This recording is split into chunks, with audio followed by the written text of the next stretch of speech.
सपना चौधरी, रश्मिका मंडाना, अजून काय माझ्या नवीन नवीन प्राजक्ता माळी, हा प्राजक्ता माळी सुद्धा आमच्या इकडे येतात बरं का. हे सगळं जर काही बघायचं असेल तर चित्रपट नवीन कोणाला काढायचा असेल तर अशा मोठ्या ज्या विभूती आहेत, विभूती म्हणतो अशा मोठ्या विभूती, त्यांच्या तारखा, त्यांच्या डेट्स कशा कशा पद्धतीने मिळतात, काय होतात.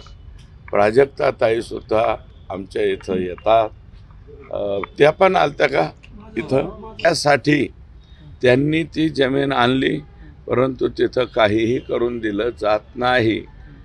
काय का तर आकांना त्याचा अध्यक्ष करा, अजून कोणाला तरी त्याचं सचिव करा, तरच तुम्हारा ये चॅरिटेबल ट्रस्ट चलाय देंगे, नाही तो हम गुलाट.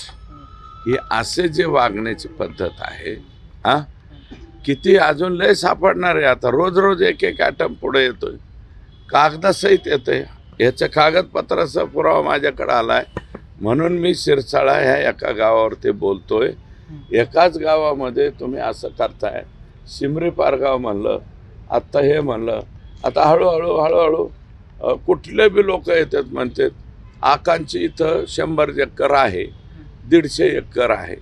आकांनी तिथं प्रचंड खर्च केला आहे. 30-30 कोटी, 40-40 कोटीचे तो बंधारेच बांधले आपल्याच जमिनीत.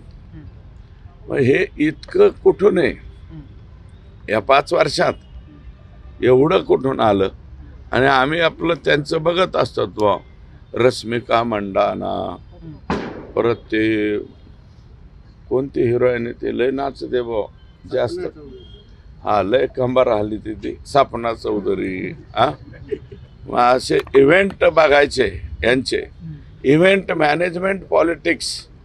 ज्यांना कोणाला भविष्यात करायचं असेल तर त्यांनी परळीला यावं, तिथं शिक्षण घ्यावं आणि ते शिक्षण घेऊन संपूर्ण देशामध्ये त्याचा प्रसार करावा.